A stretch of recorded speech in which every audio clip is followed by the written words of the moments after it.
is Renee Coover, and I'm a partner with Bertadado. We are based in Dallas, and our firm primarily focuses on business and healthcare law.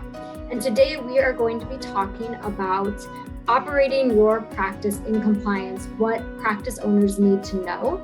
And there's lots of different angles to this talk, but I will say the three foundational rules of compliance that we'll be focusing on are ownership.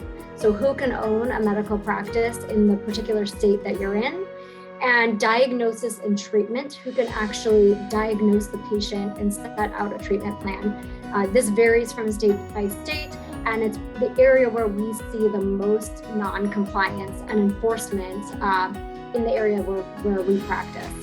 And then finally, we'll be talking about delegation and supervision of medical services.